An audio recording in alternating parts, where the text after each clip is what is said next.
today's very open. I think there's a couple objectives. One is to just share some of our initial results. I'm also curious. I think we had a really interesting talk yesterday with Nicola on urban soundscapes. And that started asking some interesting questions about sound and our environments and our reflections on that.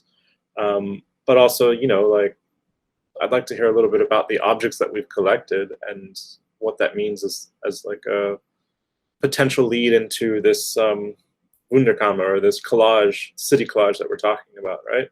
I think we've seen there's a couple of different outputs, and Ricky, I think, yeah, we should share what you've made, and I don't know, Max is here, right? Yeah, Max.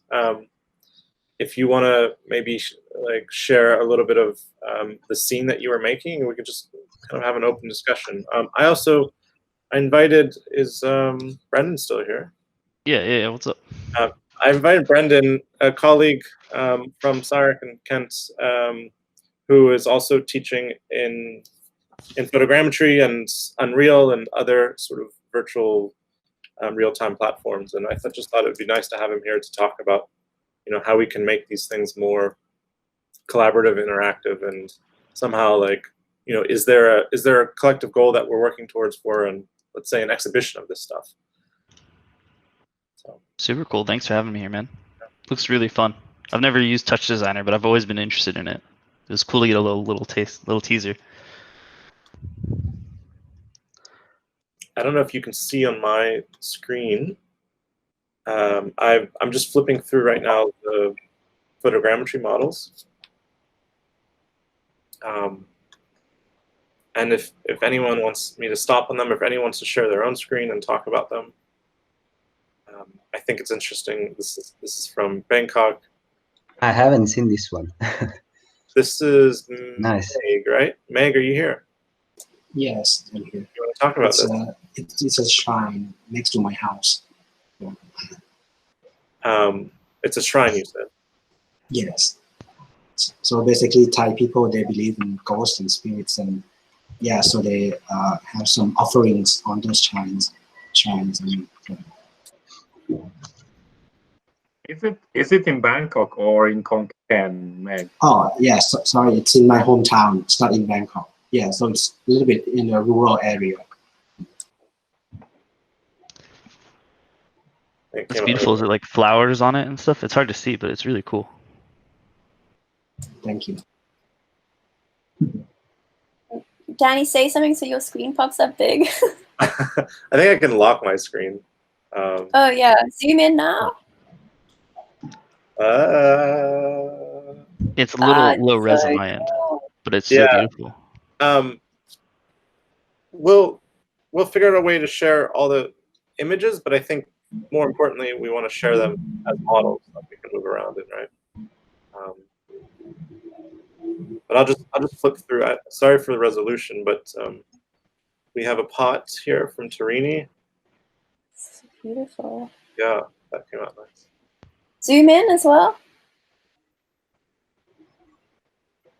How big is that pot? See, that's what's funny about like digital object taking out of context. You can't really say or tell how big, you know, it is. It could be a, I don't know, 36-inch diameter pot, or it could be like an 8-inch diameter pot, and you have no idea it's taking out of context. But how big is this one? Torini, if Torini's here. Yeah, Torini's here.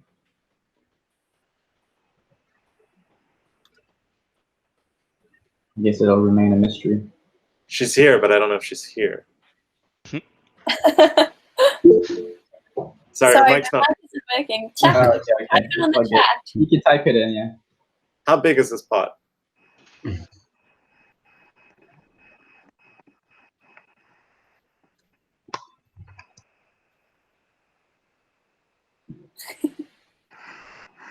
Ta-da! 7 inches. 7 inches. Yeah, guys. I thought it would be much bigger. 7 inches, that's really small, right? What is that in centimeters? I just do my thumbs. 1, 2, 3, 4, 5, 6, 7. That's like it's like big. 20. It's like 20 centimeters. Oh wow! I also thought it was much bigger. I wanted to start small. We have a lot of traffic cones, which I like. Yeah, traffic cone's awesome. All different. My dumpster. Love this. Yeah, phenomenal. This is Crystal's fire hydrant. Yeah, nice. This is from LA, yeah. It looks like a LA fire hydrant. Yeah. It's from the valley. It's I can smell it from here. Memories of LA. Crystal, is that your image that you're showing? Is that using Touch Designer?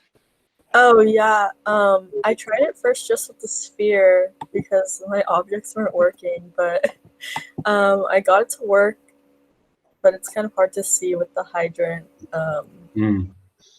But and then with the cat tree, it's kind of too. I give you a general tip to avoid this lack of GPU. You could switch off the viewer on all the nodes, and this would pump up your frame per seconds. Okay. I will show you later. Sorry. Okay. Amazing that you got to that point. Very cool. Yeah, we're starting to layer all these things now. I like it, Crystal. We're taking Touch Designer and then showing it through OBS. This is perfect. Yeah. Yeah, I didn't want my computer to catch on fire, so just keep it to one thing. Is it reactive now on the sound you recorded? Yeah.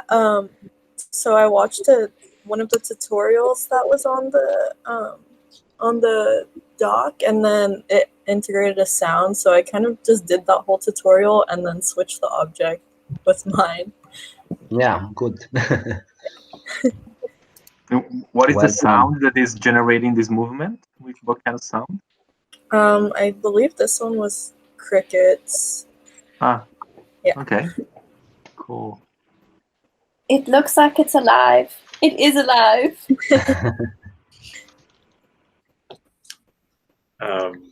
We have Raoul's. I don't even know what you call this thing.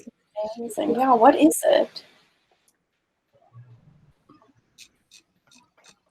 So actually, that's a counterweight for a barrier gate that we have over. It's just close by over here. Oh, is it like a parking gate? Yeah, it's a counterweight. I couldn't get the top of it. It was very big, so I just cut it off and I just moved on the counterweights that we had. Interesting. I totally thought it was like some construction apparatus somehow. So bizarre. I love it. So cool. It reminds me of like one of those birds that does like the pecking thing. Yeah. Like just. This is Meg as well. I have no idea what this is. It's a little scary, to be honest.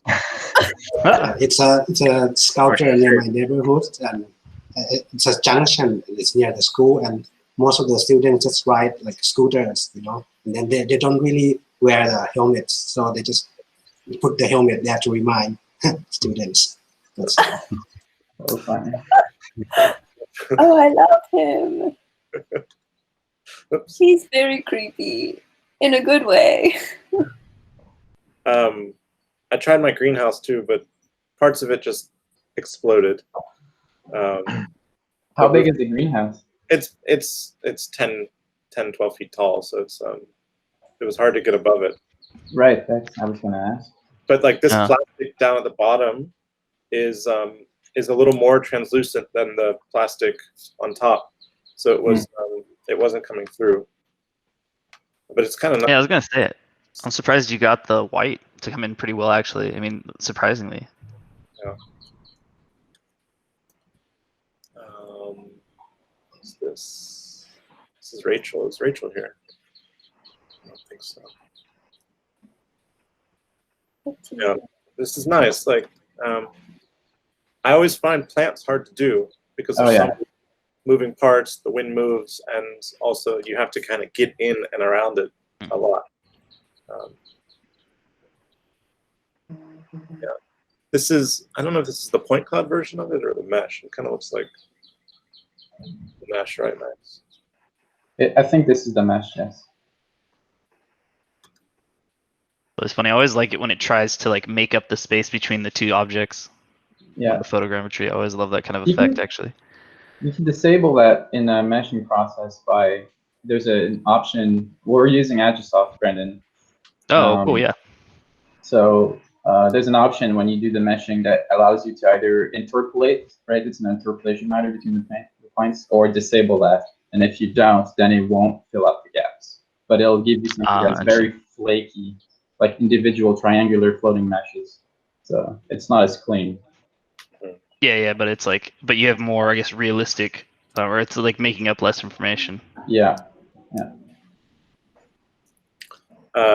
Lucy, I love this one. It's so weird. Yeah. Some of the bus stops downtown are just like completely wrapped in plastic, every part of them, like the benches and the shelters and the poles. And I'm not sure why, and I have been asking around and no one really knows why. And yeah, it feels really weird to me. It's kind of a mystery. It's also nice that the plastic did work out, because I think that's like what Brendan was saying about the greenhouse, is that there's you have so many shiny parts, and every time you move, the light changes, and so the image isn't the same as you move around the object. But I think probably because you have the black tape at the top and other features that it was able, and probably the street itself, it was able to kind of work around that problem. You know, if you were to take Go for it. I was just going to say, if you were to take pictures of this in a white cube, in a white space, it wouldn't work as much because there's no environment for it to really grasp onto to help it. Yeah. Well, it's funny too. Like I taught a class here at at Kent last semester, and one of the things we were doing, which was pretty fun, was we were scanning model kits. And one of the big issues it comes up with, obviously, model kits have like, you know, because they come in their black, like they're like kind of blank plastic, like exterior. So what we were doing is we started actually marking or kind of creating different symbols on them to create different texture patterns to scan them better, which I always thought was an interesting idea as well. That like when you go to scan an object, yeah, exactly, we'd like take markers on them. So like, not that I'm saying we should vandalize things in the city, but it'd be funny to do that to make them more photogrammable. This is David, yeah? It's David here. Yeah. Nice. Yeah, I'm here. That's my rock. It's a nice rock. How big is the rock in reality? I'd say like 3 feet high and probably like 5 feet wide, maybe. It's a big rock. Yeah. Mm-hmm. Not a stone. Yeah, I just thought it was kind of funny because I posted in the Discord that it's like rocks are really hard to model, you know, because it's like so imperfect. So it was like simple, but also I think really interesting that, you know, you can do that. Yeah. Difficult to model, but probably quite efficient as a photogrammetry model. Yeah, exactly. It's interesting how many things are influenced these days by gaming as being like the first one to do it. And I think photogrammetry and gaming have this unique relationship where a lot of the assets, a lot of the models for games has been crafted from photogrammetry in that sense. So it's much easier just to capture reality and put it in a game than it is to sit there for hours and modeling a fake rock. Well, now on like you guys know, like on The Mandalorian, they're doing all that stuff where, you know, now they go out and they scan whole landscapes now and just bring them into the set because, you know, the whole issue of filming, you know, out in, you know, some crazy world or place in like Greenland is so expensive to fly everyone out there. So they fly a team of like 10, they scan the whole landscape, bring it back to LA, and they shoot The Mandalorian there. So then nobody has to fly out. You know, Jon Favreau gets to like chill out in his house, you know? This is crazy. Wow. So what, then everything is shot on green screen and imported? Yeah, everything. So the whole Mandalorian, all of it is shot in a single pretty much room with a big 360 screen. It's all a big green screen. It's a big LED panel. And they just literally, you know, put the background on it and shoot the people in front. Build out a few things in person. The rest is all photogrammetry. Oh my God. I'm a bit sad. You know, Wow. it's much faster, and you know, less people have to travel, Isn't less it plane just tickets. crazy rendering those things then? Isn't it just like absolutely insane? Doesn't it take just a huge amount of time to get the actual image? Well, not because they do it all in Unreal Engine, right? Like just like Danny was saying, gaming has like just taken over so many aspects, right? And now that you can render stuff in real time and pre-bake all the lighting, they just essentially turn it on. They want to move a tree, they shift a tree, you know, they slide it over. As long as you're not changing, like I think massive lighting thing, that's probably the biggest issues I would think. But there's with photogrammetry, there's always this aesthetic where you can sort of pick up all the little wonky bits that I just maybe if you're not looking for it, you don't even notice it. Well, I think the key is that you know, the foreground is still, you know, real things. Like they still, you know, have real set objects and stuff like that. It's more for backgrounds or kind of farther away details, so that you really don't, I don't think, see any of that stuff. And of course, I don't know if you guys are familiar with Quixel, but I'm a big fan of the work they're doing, and they do a lot of photogrammetry stuff, and there's a lot of cleanup that goes into those assets as well. And I think that's always the biggest challenge in photogrammetry is how do you clean it up and make a usable asset at the end of the day. Yeah, I actually really struggled with the cleanup. I kept on saving multiple versions just because I ended up cleaning too much. And then I would build my mesh, and then there would be all these weird holes everywhere, and I would have to sort of backtrack and think, oh shit, you know, I actually thought that this black area was something I needed to get rid of, and then, but not. I mean, yeah, with the one object, my costume, which was a bit of a weird geometry in itself. Is that in here? Are we going to get to it? I did submit it. Okay. Another recycling bin. I like this. Oh, these things are so cool. The novelty definitely hasn't worn off for me. I look at them every time and I'm like, oh, it's so cool. Is Tomas here? Yes.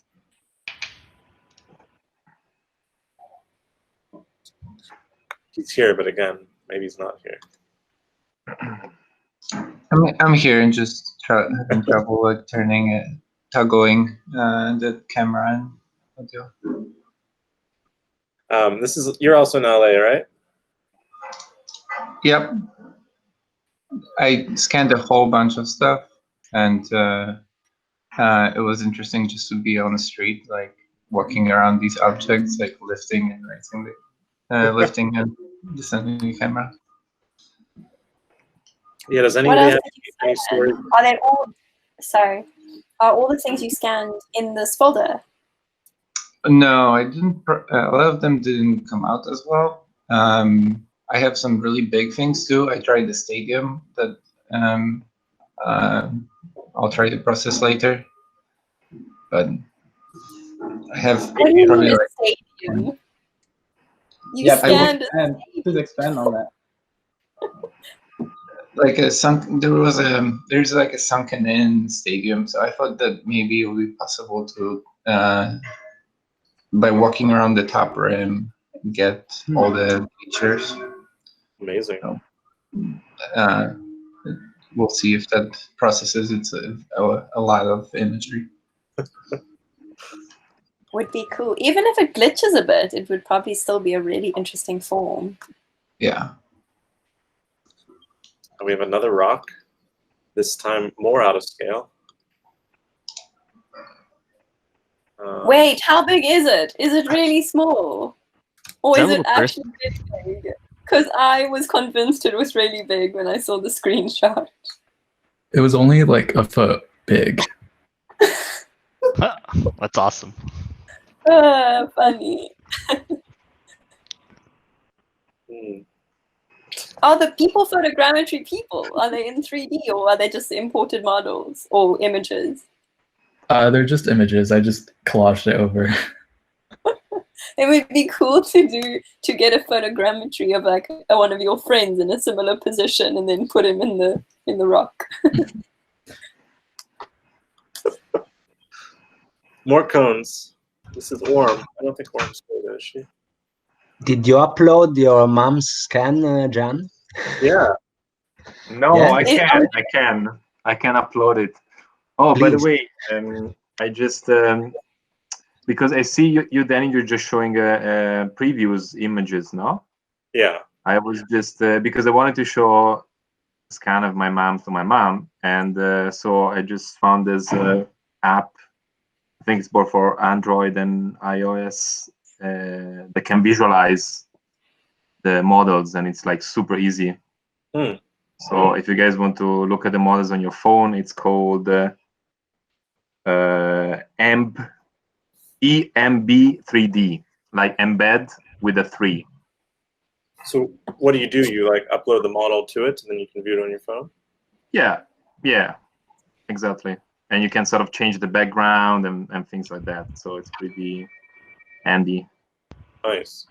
Share your screen and show us your mum. I don't know if I can share. Can I share my phone screen? I don't know. Well, I'm gonna look for it. You can. Orm's not here, but she took a few different shots. One was the cones we saw. This was a street sign. She was saying earlier that it's hard for her to get above it because she can't reach it. But I think it came out nice. I can't see the other side of it. That is the mystery of taking just a screenshot of these things. There's a whole probably back side of these things that are just blown out. I know I did that. She also took a streetcar. Cool. Really nice. That's I find cool.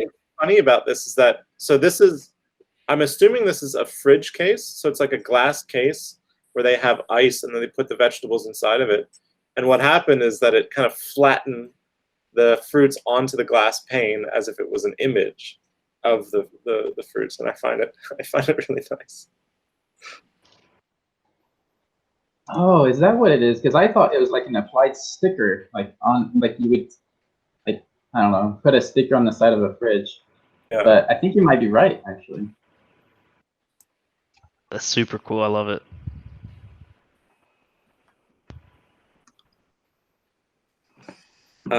Who's this? This is Iñaki. Is Iñaki here?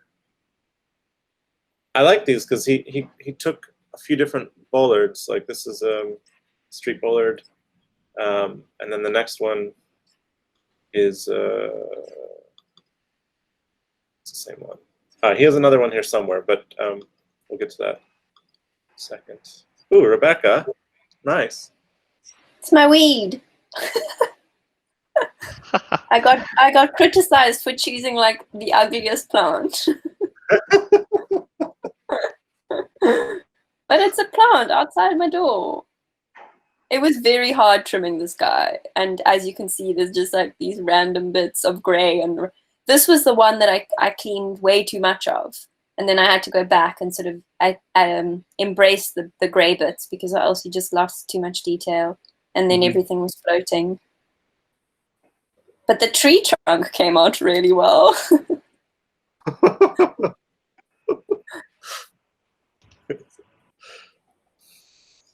Yeah, I like it. It's a weird kind It's of. on a slope, so it's meant to be squonky. Yeah, it looks like amoebas are trying to form into this weird amorphous plant. I don't know. Like I like the ones that are actually floating off by themselves. You just got to model out the roots. So now you have to go back in Rhino and model out the extensions to connect them back together. I'm kidding. Rebecca, you want to go model in Rhino? Yeah. No. Sorry, babe. I made a staircase.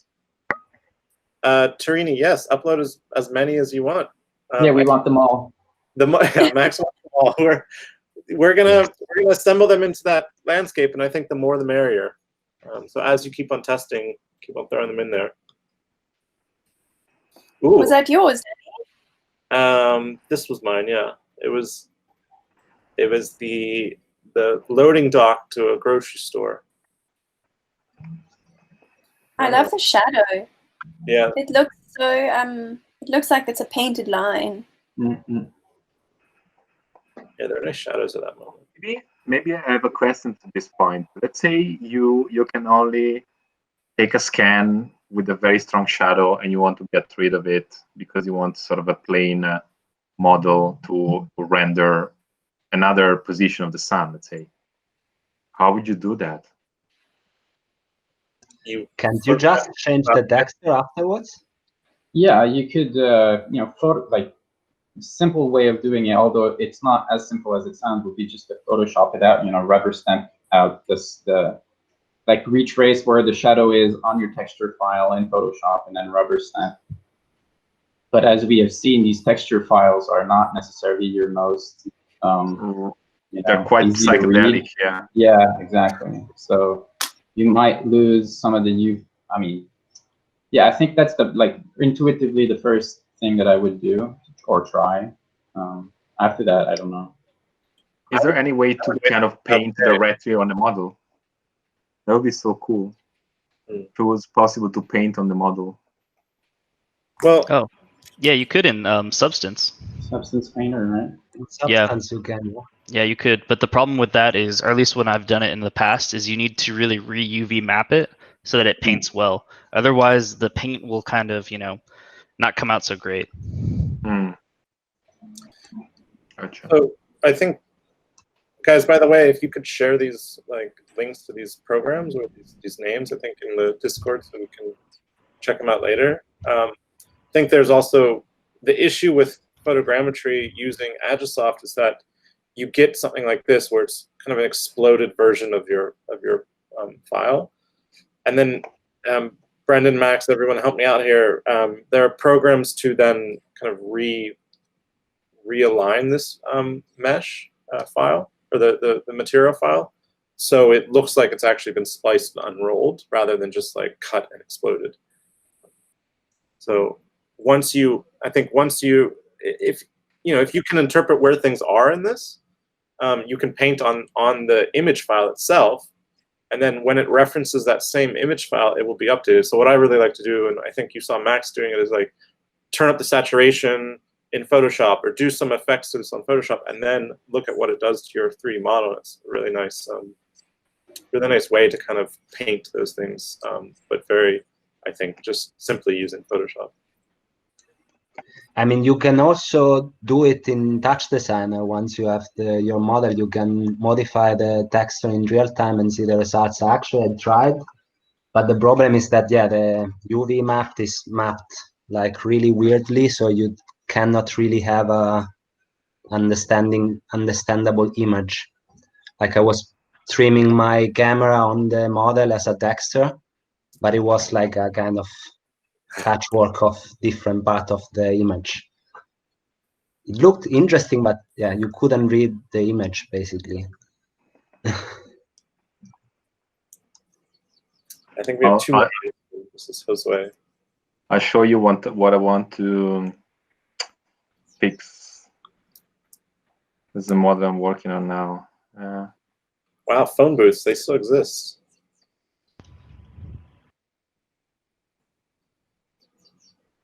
I don't think there's a phone in there, is there? I can't see. See this? Yeah. Yeah, that's what I kind of want to fix. I mean, it's kind of cool, but it would be nice to have a sort of a neutral background, Yeah, I'll try and then. Is that the cloud or the mesh? It looks like the cloud. Oh yeah, the cloud. Yeah, this is still a cloud. Yeah. I haven't meshed it yet. It's beautiful. I like the sun. Show us your mum. I'll try it later. Oh, I have to open the file later. She doesn't want to. No, tell her, it's fine. I'm going to share, or do you have it, Ricky, pulled up if you want to show the video? Yeah, I mean, it's a screen recording from this file that I have open. So yeah, you can show that. Yeah. Okay, I'm going to share my screen because it's a little easier to see it.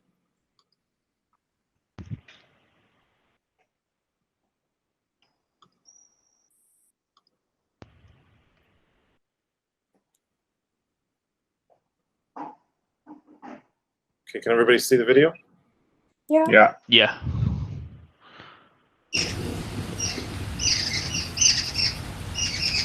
Oh wow, so cool.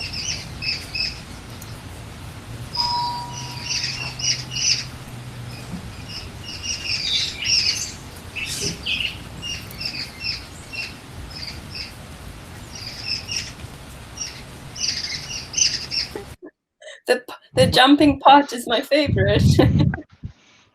It's like jellyfish, Yeah, no?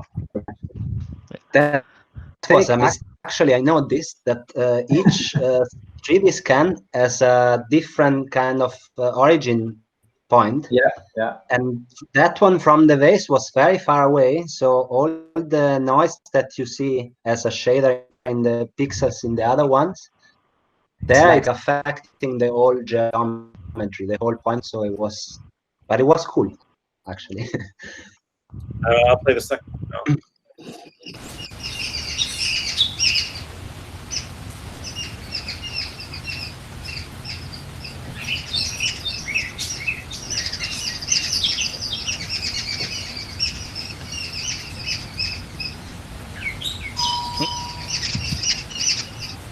I love the spiky one. That's so cool.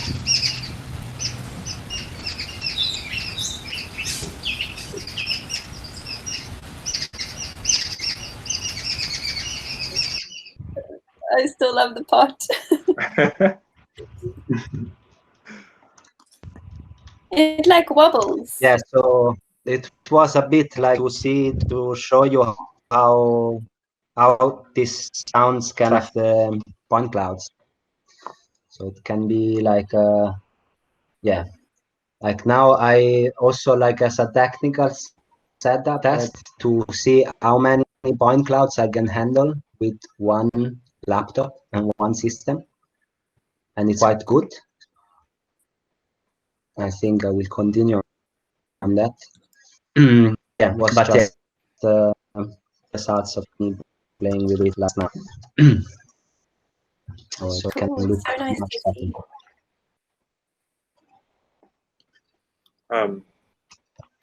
So I think, thank you everybody for uploading your stuff and working on this. I think it's been a lot of fun to see all of the various captures. And again, to answer the question, I would continue uploading stuff, continue capturing things. And I don't know, Max, if you want to jump in here and talk about like what you're thinking about. I think there's also a lot of questions in terms of how we do this, like technically.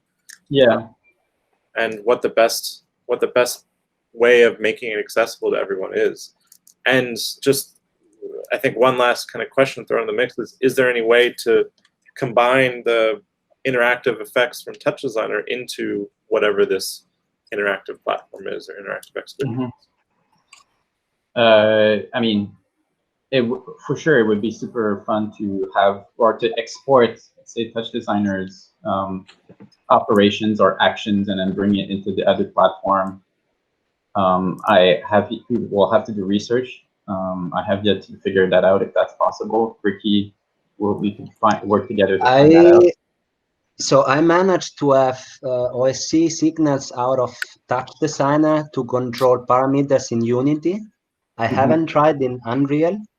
So basically whatever chop parameter, so those green boxes for sound, you can stream it out via OSC. So it's like a system of messaging between the two applications. And then you can basically use those parameters to control then geometries or particles in Unity or Unreal. I see. I can post some some resources for this. I did some research some months ago. I imagine that it would be possible. It's just a matter of figuring out, how. Yeah. Yeah. I'm not totally sure how you do it, but I know one of the workflows I've done in the past is you can go from a Houdini particle simulation to Unreal, and what you do is you'll never get a one-to-one, or at least you don't get a one-to-one very easily. But what you can do is, as you're kind of saying, Riccardo, reference the points in, or a few of the points, and then you use those as kind of general controllers for resimulating again in Unreal. And I've seen that that's worked pretty okay. But it won't be the exact same, which is always a kind of issue, right? To me, I mean, if I can imagine that could work as a VR installation, And VR stuff you can do internal in Touch Designer also. So honestly, I mean, depends what you want to do with it or how much texturing and rendering results you want to have. But you can also do it internal in Touch Designer. I know that it's tricky for everyone to learn, but theoretically could also work as a VR installation where you walk in the room and you have some sounds placed which are matching the actual point cloud, and you can just walk to hear the sound and see the model reacting to it. This is how I imagined it. But of course, if you then bring it to Unreal or Unity, you can do much visual-wise or like render-wise. I think it's... Is there something like a spatialized sound in Unreal? Like, can you set the source of the sound and have different aliases? Yeah, sure. Yeah, definitely. Yeah.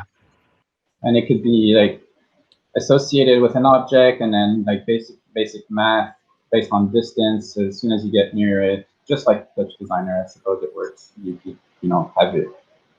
You can hear it, or you can like disable it depending on the distance or some other factor. I'd love to see this VR manifest in reality, as in maybe when the lab becomes a physical exhibition one day, we could have a room of VR. That would be amazing. It's an interesting question because I think there's two directions. One is we want it accessible for everyone, so we think naturally of the internet and how to bring it to the internet in a way that you can just kind of load up a browser and jump in. And I think I mean, correct me if I'm wrong, but I think Unreal is probably, I don't know, Unreal or Unity are the best things for that. Making it live and interactive, I don't know. But then the question of VR, like Ricky, I'm curious how, like even at your office, like how it's been influenced in terms of like the lockdown, quarantine, and pandemic. Like how are you talking about physical installation? Now my work is basically implementing all the projects in VR. No, but I mean there's a lot of requests from clients that want to see the actual space and can only have a virtual meeting to have the actual VR application that they can test in their Oculus. Like you can import models in Unreal or Unity and then just so if you have the Oculus Go, you can render it out as a 360 video and you can just look at it in the virtual space. But if you have a Oculus Rift or HTC Vive, you can actually walk in the model. And it's quite cool. Like in Unreal, it's really cool actually. You have like a really nice shading and yeah, it's very nice. But no, regarding your question about how we could share, so I was researching about this some months ago, and there is this program or a website called Cables GL, and it's a WebGL kind of web application, which is used a lot for developing like interactive data visualizations or websites where people can interact with the content of the website or in a 3D space also. I can now share it to you. The developers are also in Berlin and they organize very nice workshops, but it's quite new as a software.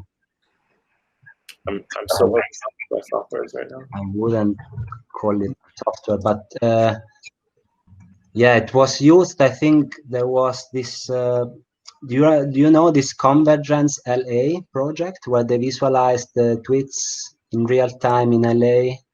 Yeah, if you go on the website, you can see it. And yeah, this is kind of a virtual world or scenario where you can navigate also. So, and they did the whole thing in Cables. So, but again, it's a bit tricky to learn.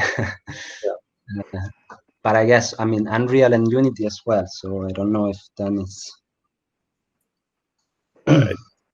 I wonder if there's any examples that we've come across. Maybe we can share them on the Discord of these things already happening. Like I've actually, I don't know, is JC here? I attended Cooper Union's final review the other day, and it was made in Unreal, from what I understand, but it was more like Google Street View, where you would kind of go from circle to circle and then be able to look around. But it was put together as if it felt like it was a full, complete model, but you could kind of click, click, click to that. And in a way, I think there's something interesting about that, because if we're talking about urban objects, almost using a platform that is similar in terms of like user interface to something like Google Street View, it's interesting, because then you don't have to learn a new form of navigation. I'm already used to that. Like, let me click over here and then look around, and click over there and look around. There's also videos, like 360-degree videos, where you can upload on YouTube, and the camera path is already predefined because someone designed it that way, but you can look wherever you want. So it's kind of this objective combination.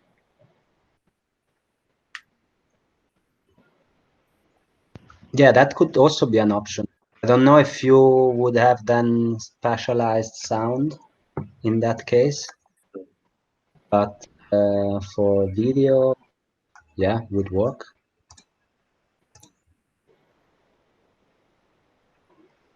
Yeah, I think it'd obviously be harder to like make it as interactive, but I think that would be kind of fun though, because everyone on YouTube could access it, right? It could be kind of like a, I don't know, or maybe there's two versions of it, right? There's the one that's, just like you're saying, Danny, where, you can just jump around, or kind of it's built into YouTube. And then there's the VR one. I don't think that's super hard to split between those two if you do it in something like Unreal. Because, all it is you just change the camera, or you just animate the 360 camera. It's really the biggest difference.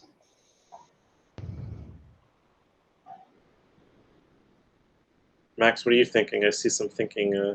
Right. I mean, it's just you've spitballed so many different options, and like trying to, re-encompass everything within one sort of all-encompassing platform would be, a little bit more difficult. And I think maybe splitting it into a few different formats could also be easier, give you different sort of results.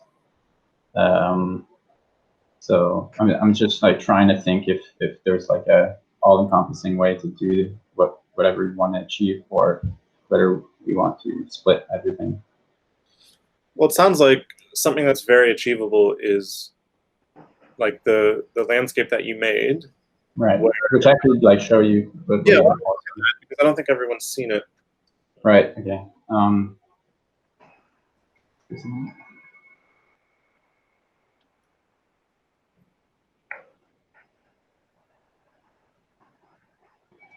Are you guys in? Okay, so I mean, so it's a bare world. Since I'm gonna like re-explain what I said on Monday for those of you who weren't there, but since usually Space Saloon happens in the desert of California, I thought it'd be funny to recreate somewhat virtually the same environment, and then have everyone scan their own sort of individual locations, and then collect bits and pieces of your own cities and recreate a virtual and urban environment within California's desert. So obviously at the moment we only have a couple of objects, and I tried yesterday to incorporate some that you guys made. So you have Thomas's home here, we have some of my mailbox, and then we have the telephone booth over here, which I love, and then Danny's dumpster, because it's just so great, and then this is one of my trash bins. But the idea Danny's would dumpster, be, I love it. yeah. The idea would be like to, over time, populate it, fill it with all of the models that you guys have produced. And then we can, add different layers of actions, like sounds to it. There's no sound at the moment. And also, if we can figure out a way to import Touch Designer's operation, like you say, you get close to that phone booth and it would start distorting, or have the operation that you developed in Touch Designer be applied to that model here. That's an avenue. But basically, yeah, it's just like a simple bare world that will get populated over time. Nice. Yeah, Yeah, and I think that there's definitely a way to link the sound data to scans in Unreal, from Touch Designer to Unreal. This I can test out some stuff. I never tested in Unreal, but in Unity was working at least. I can look into that. I mean, I think it sounds like something that could be modular, that can be kind of implemented in time, which I think it's great. So I think once we have the main word that becomes sort of the framework, then it's, I mean, the more kind of interactions, the more kind of possible experiences we can implement, the better. But I think it sounds like it could work. It could work as a gaming environment. It could work as a video if we just record it and put it on YouTube as a 360 video. It could work as a physical installation if we ever have a room to show it into. Right? Yeah. So I think that kind of makes sense. I think this is maybe a longer conversation for next week when we meet kind of with the team of fellows, but most of you here anyways. So I think it's also about trying to find where and how we can. How do I think, like, you know, we're talking about applying for grants. We're talking about finding possible exhibition venues and ways of like sharing all this content. I think that's something that we want to keep in the back of our heads, is if we come across anything that's like, oh, I think this project would apply very well to it, then let's share that, and we'll use our collective power, and I think kind of the organizational power of just having the kind of the nonprofit background to be able to apply for some of these things, and see where that leads us. Because, you know, I know everyone's putting a lot of their own personal time and effort into this, and I think we really appreciate that. We want to see how there's ways to kind of support that as well. But part of that also comes with having a bit of a, you know, like things already fleshed out in order to apply with. Say. So I think, like, if we understand what the first easiest, let's say, achievable aspect of this is, then we have something which is almost proof of concept already, which could help a lot.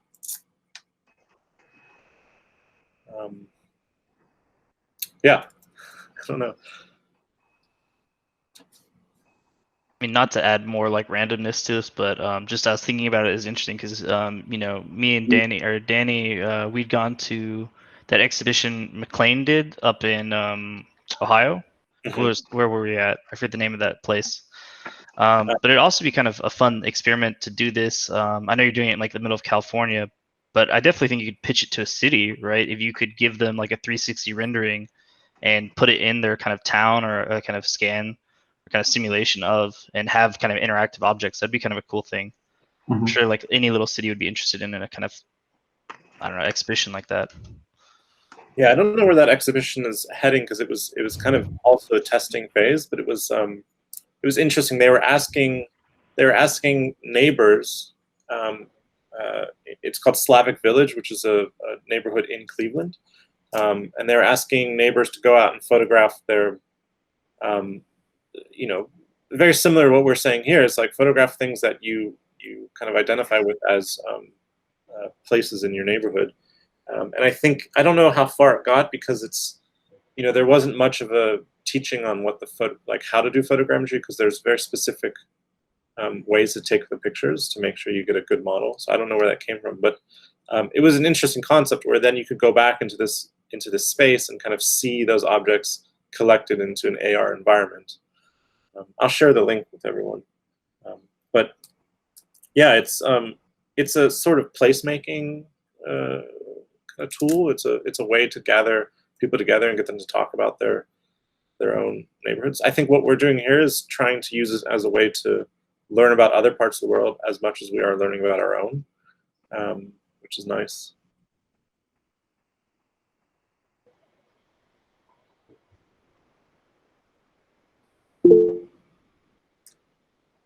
Yeah, that was Exhibit Columbus. Yeah, I'm not sure how. I mean, maybe this could relate, but you know, like, there's almost like the physical like aspect of it, and then the VR aspect or AR. Yeah, AR, and some kind of like cross between. I've personally come to the Sean Knowledge project. You know, the thing about AR, I really like these projects in that, you know, you can keep it low grade. You know, you just need your phone and you scan a QR code and then you can enter the exhibition without much else. But the thing I've always found about these is, like, you're outside, you're not connected to Wi-Fi, and you're expected to download like 200 megabytes of an app to get this to work. So that's the one complication with AR I've noticed.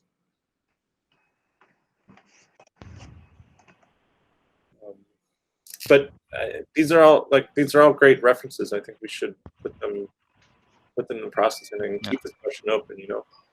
Right. So Danny, like my question is, where it seems where you're heading with this, like is it open-ended? Are you trying to solve like the issue right now, or are we just kind of like continue asking ourselves these questions over the course of the next few weeks and then figure it out along the way? Because I don't think that we have answers to like, what's the right format? What's the right output? What's the right way of exhibit it? I think we could just like figure it out as we go along.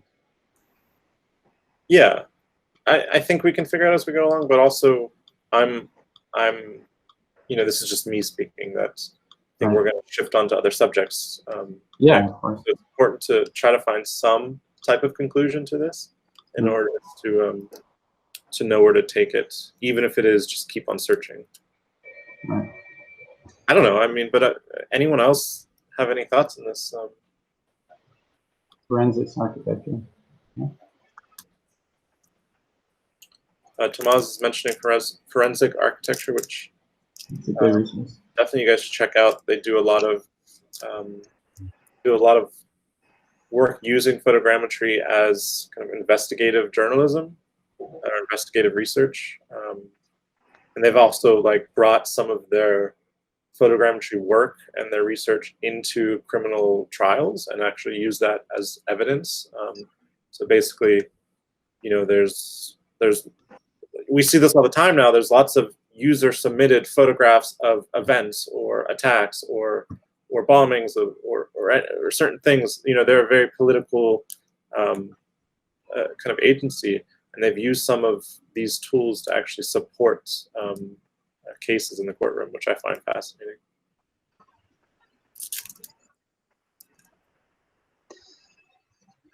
But to go back to your console question, Danny, I think as Maxime said, this is something that is going to be running in parallel.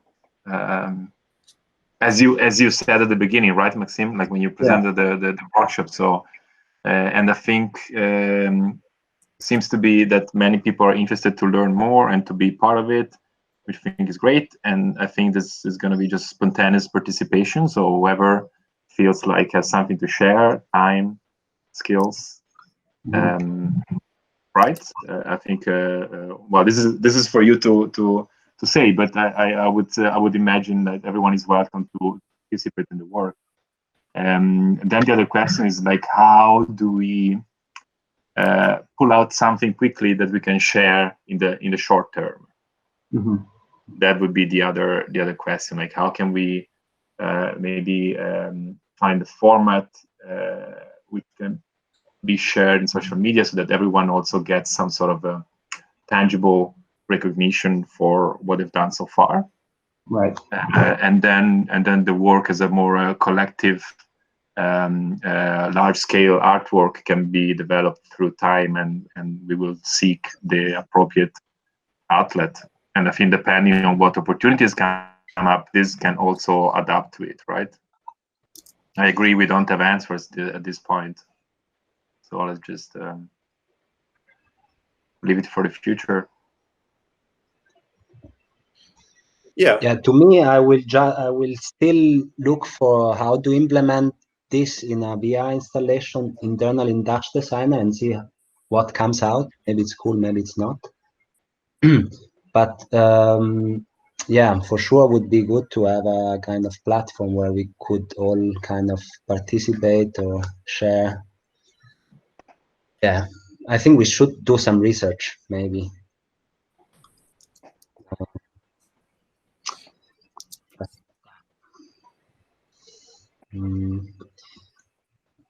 I mean, I can imagine with this cables thing that I sent you, this could happen, that, you know, like you can at least navigate in the web browser, and this everyone has it, and it's running on your browser.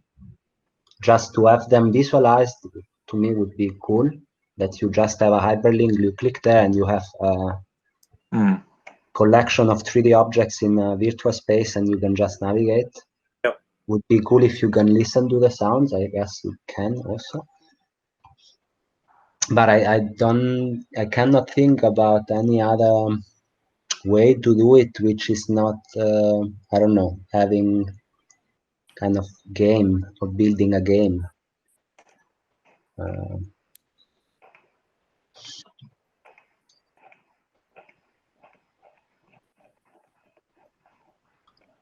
Rebecca, you were using, I think this is more of a low-tech version of what we're talking about, but you were using Mozilla Hubs, and you were trying to import some photogrammetry stuff in there.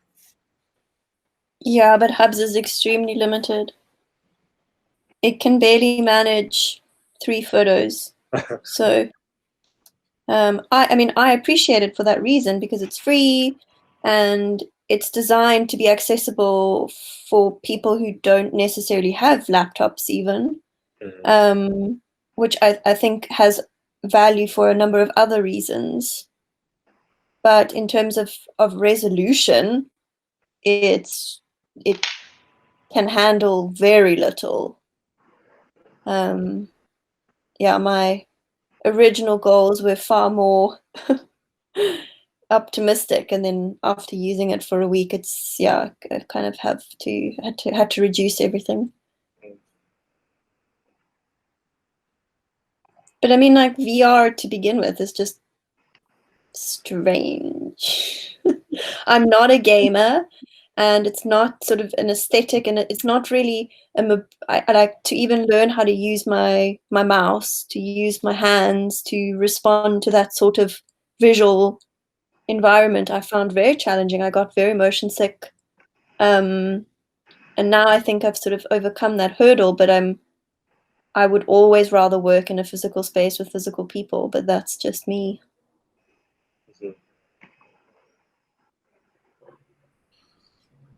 Yeah. Well, then I'm gonna appoint Maxime and Riccardo as the project managers on this one to keep the conversation alive, and let's keep the Discord. I think, you know, the channel will always be there for the processing, so we can keep updates there. We can keep kind of questions there and always return to it.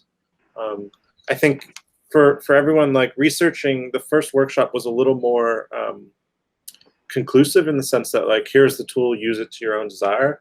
But I think as we go forward with the other workshops, the format's going to be more like this, where we work with someone, in this case Max and Ricky, to talk about the tools, talk about the themes, and then there is a life after the week of us kind of learning those tools, which we, you know, as Space Saloon, as everyone involved, want to continue seeing where it evolves. And I think, you know, in terms of, like, if anyone wants to keep that conversation going, I think just let these two know in the chat, so we can keep that going.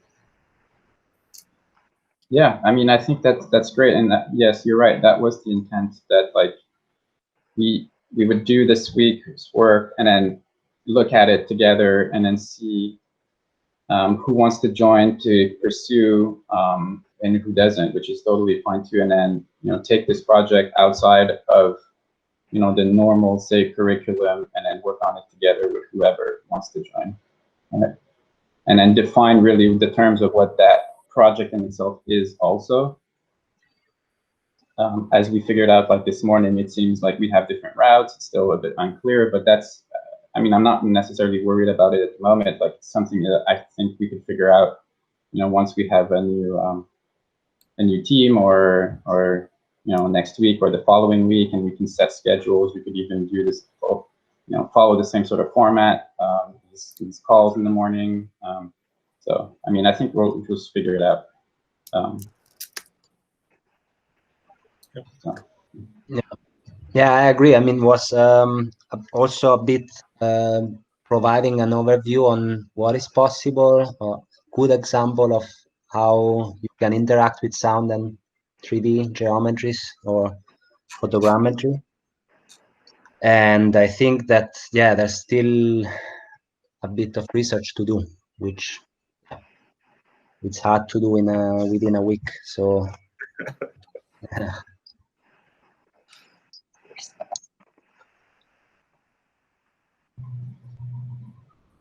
but yeah, whoever wants to join, just let us know. Like whoever wants to pursue with us, just, you know, make sure to let us know. We'll be in the Discord. And I also wanted to take a moment to just thank you, Space Saloon, to have invited us. This has been great, as always. I miss you guys, and I'm happy to, you know, see you, even if it's just virtual, and work with you guys.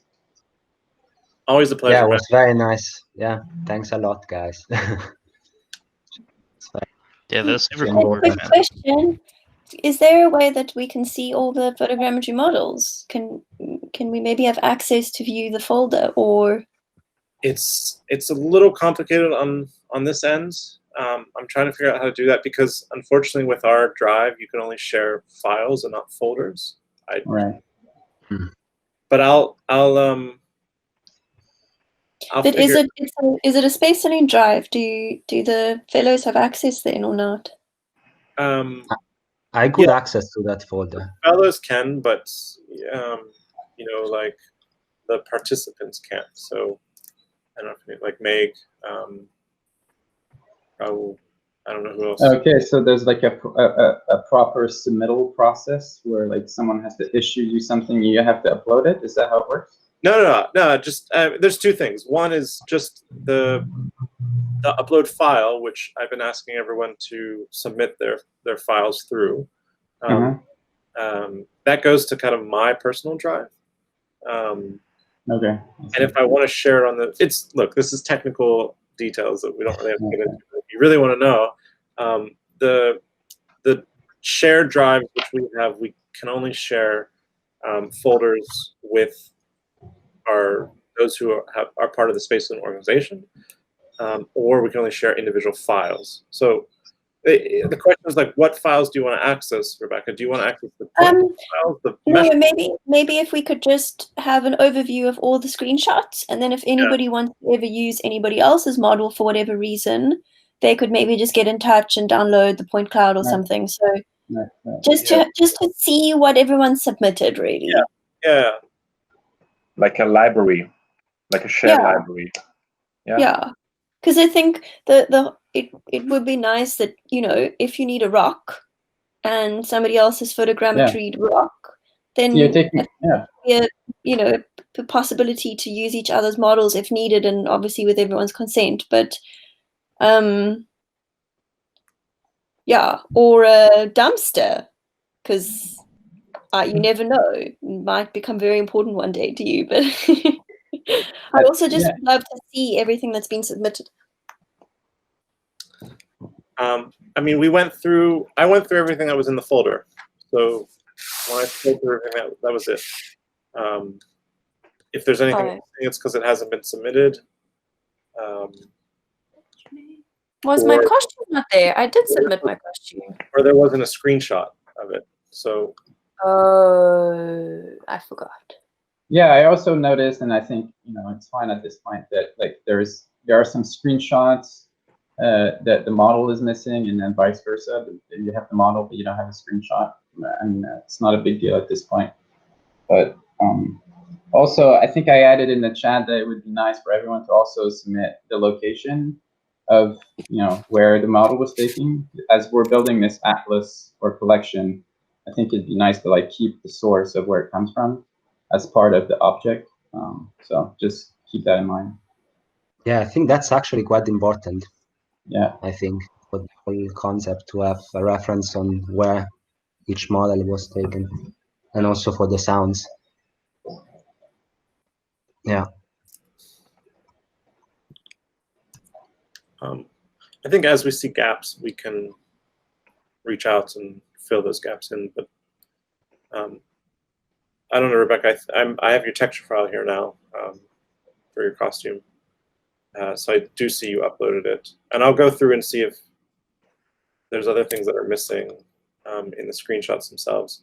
But you know, I think the Discord was working pretty well with everyone just sharing the screenshots and writing what it was. Those who uploaded with the text already, we have it. I can repost it if you want. Yeah.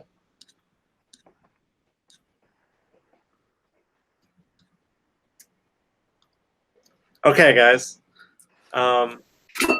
Thanks again, everybody. Thanks, Brendan. Yeah. For talking. Thanks for having me drop by, man. That's super fun. It was really cool to see the work. Please come by in the future for more workshops. Yeah, I would love to come by anytime. And yeah, we will see everyone. We will continue the workshops in 2 weeks. So I don't have my calendar in front of me, but 2 weeks from now. So the next Monday, we'll start another workshop, and we'll be in touch with the fellows about the plan for next week. Yeah. Everybody have a good weekend. Keep on capturing those objects. All right. Thank you, everyone, for submitting and having participated in this week's workshop. It's been real fun. Yeah. Thank you again. It was very great fun to play with your scans, at least. I hope you also had fun during the workshop. And yeah, I mean, if you have any technical question regarding Touch Designer or whatever software that I know, I don't know, but I can help. And yeah, just I can share also my email if you need more technical stuff than just the Discord. But I will also post in the same folder where all the material for the workshop is, also a better tutorial for this like import, playing with sound, blah blah blah. And yeah, also some hyperlinks for good tutorials and resources. So yeah. Thanks, Ricky. We appreciate that. Yeah. Cool. Okay, guys. Great. Thank you, everyone. Thank you for Thanks a lot. sharing your amazing skills. It was great fun. Thanks, Max. Thanks, Ricky. Thank you, everyone, for joining. Yeah. Have a good day. Good night. Super good workshop. Good to see you again, Max. Also, see you, Danny. Yeah, likewise. Ciao. Ciao. Ciao, ciao. Ciao, ciao.